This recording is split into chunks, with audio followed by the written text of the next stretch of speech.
Praise lord. దేవాతి దేవునికి వందనాలు. ప్రభు నామమున మీ అందరికీ నా ప్రత్యేకమైన వందనాలు, శుభాలు తెలియజేస్తున్నాను. ఈ దినము కొరకు ఏర్పాటు చేయబడిన దేవుని వాగ్దానము 2 కొరింథీ 9వ అధ్యాయము 10వ వచనము. విత్తువానికి విత్తనమును, తినుటకు ఆహారమును దయచేయ దేవుడు మీకు విత్తనము దయచేసి విస్తరింపజేసి, మీరు ప్రతి విషయములలో పూర్ణ ఔదార్య భాగ్యము గలవారగునట్లు మీ నీతి ఫలములు వృద్ధి పొందించును. దేవుని నామానికి మహిమ కలుగునుగాక.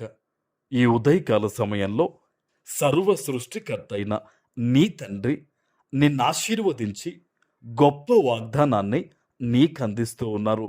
హల్లెలూయా. ఆయన తెలియజేస్తున్నారు, విత్తువానికి విత్తనమును, తినుటకు ఆహారమును దేవుడు దయచేయబోతూ ఉన్నారు. హల్లెలూయా.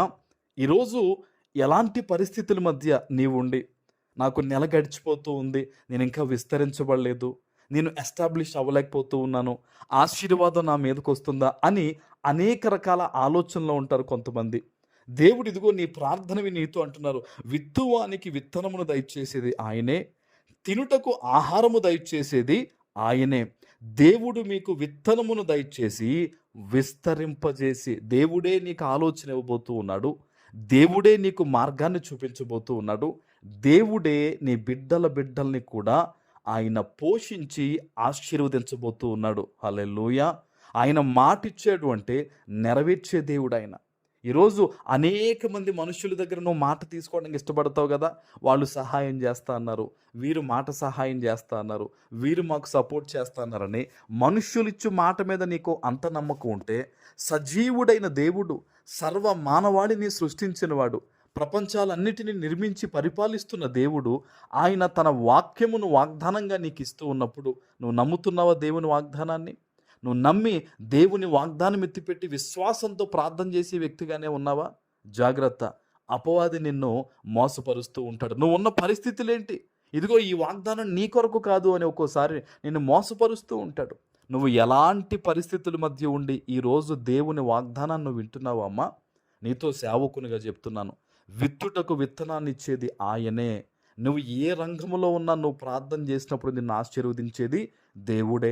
ఆహారము దయచేయవాడు ఆయనే. నిన్ను పస్తుండకుండా కాపాడేది ఎవరు? దేవుడే. ఆయన అంటున్నాడు, మీరు ప్రతి విషయములో కూడా అంటే చూడండి, ఇక్కడ దేవుడు కొన్ని విషయాల్లో చెప్పట్లేదండి. ప్రతి విషయములో కూడా, నువ్వు ఏ వ్యాపారంలో ఉన్నా, ఏ ఉద్యోగం చేస్తూ ఉన్నా, ఎలాంటి పరిస్థితుల మధ్య ఉన్నా, ఎక్కడున్నా సరే, ప్రతి విషయములో కూడా పూర్ణ ఔదార్య భాగ్యము గలవారగునట్ల. హల్లెలూయా. నువ్వెప్పుడు కూడా సంతోషంగా ఉండాలనేది దేవుని చిత్తము. నువ్వెప్పుడు నిండుగా ఉండాలనేది దేవుడి చిత్తము. అపవాది నీకు చెప్తున్న ప్రతి మాట నమ్మొద్దు. నా జీవితం ఇంతేనేమో, నా పరిస్థితి ఇలాగే ఉంటుందేమో అని ఎన్నడూ కూడా నువ్వు అనుకోవద్దు. దేవుడు అంటూ ఉన్నాడు, ఆయన ప్రతి విషయములో కూడా పూర్ణ ఔదార్య భాగ్యము గలవారగునట్లు మీ నీతి ఫలములను వృద్ధి పొందించును. హల్లెలూయా. ఎంత గొప్ప దేవుడో తెలుసా?